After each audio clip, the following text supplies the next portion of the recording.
রহমান দেশে ফিরবে, তারেক রহমান দেশে ফিরবে। হ্যাঁ, শেখ হাসিনা সরকার চলে যাওয়ার পর থেকে এরকম একটা আভাস জানা যাচ্ছিল।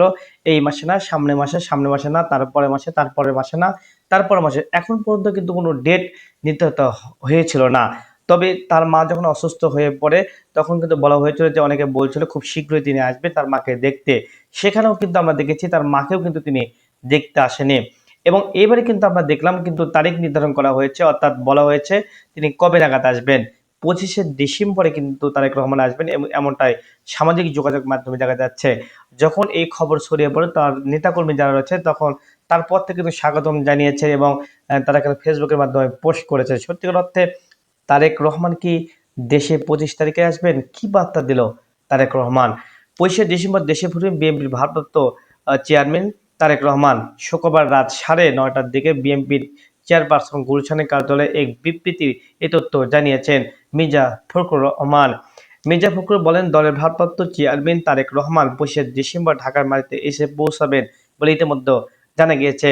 এর আগেও আমরা জেনেছিলাম, তবে বলেছিল যে বিভিন্ন দেশের বিভিন্ন অবস্থা বুঝে তিনি বাংলাদেশে আসবেন এমনটাই কিন্তু জানতে পেরেছিলাম। বলা হয়েছিল তার ইচ্ছা মতো চাইলেও কিন্তু তিনি দেশে আসতে পারবেন না, কারণ বিভিন্ন দেশের এখানে মত মত বিষয় রয়েছে। এই কথাও কিন্তু তারা উল্লেখ করেছিলেন। তার এখন 2007 সালে 11ই পরিবর্তন ঘটা 2008 সালে কারাগার থেকে মুক্তি পেয়ে চিকিৎসার জন্য সুপারিশরত যুক্তরাষ্ট্রে যান। এরপর থেকে কিন্তু সে দেশে তিনি আসেন।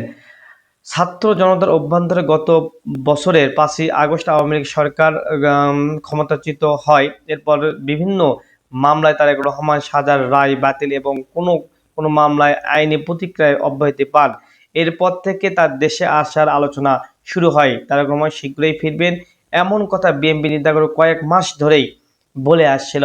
তবে তা সত্যি হতে চলেছে হয়তো এবার। খালেদা জিয়ার সংকটের সময় তাকে কিন্তু দেখা যায়নি।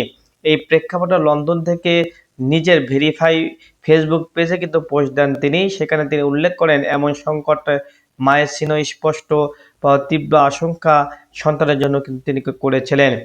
ওই পোস্টে তিনি আরও লেখেন, স্পষ্টতার বিষয়টি বিস্তারিত বর্ণনার অবকাশেও সীমিত। রাজনৈতিক বাস্তবতার কিন্তু প্রত্যাশিত একটা কথা ছিল, সেখানেও কিন্তু তিনি উল্লেখ করেন। এরপরে সরকারের বিভিন্ন পর্যায় থেকে বারবার বলা হয়েছে তারেক রহমান দেশে ফিরতে কোনো বাধা নেই, তারপরেও কিন্তু তিনি দেশে আসেনি। তবে রাত্রে এক বিবৃতিতে মির্জা ফখরুল যখন তিনি এই কথা বলেন এবং বলা হয়েছিল তিনি খুব শীঘ্রই দেশে ফিরবেন, তখন কিন্তু তার নেতাকর্মীদের মাঝে একটু তীব্র হয়। আবার একটি কথা বলেছেন, ইনকলাবের মুখ্য আহ্বায়ক ওসমান হাদির ওপর গুলিবিদ্ধ ঘটনা কিন্তু তিনি তীব্র নিন্দাও জানিয়েছেন বলেছেন মির্জা ফখরুল। বিএনপি এ ঘটনার নিন্দা জানিয়েছেন, যারা গুলি করেছেন তাদেরকে খুব শীঘ্রই ধরা হবে এবং শনাক্ত করা হবে এবং তাদের আইনের আওতায় নিয়ে আসা হবে কিন্তু জানিয়েছে। তবে তারেক রহমান যেটা বলেছেন খুব শীঘ্রই দেশে ফিরবে, তবে দেশে ফেরা না পর্যন্ত এখনো বিষয়টা কিন্তু কেমন যেন হয়ে আছে বলে সবাই মনে করছেন। এদিকে জামাতের নেতারা কিন্তু বলছেন তিনি দেশে আসলে হয়তো খুব ভালো একটা বিষয়টা হবে। তবে তার দেশে আসা নিয়ে এখন কোনো মতবিরোধ নাই, অর্থাৎ কোনো দেশের চাপ নাই বললেও জানা যাচ্ছে।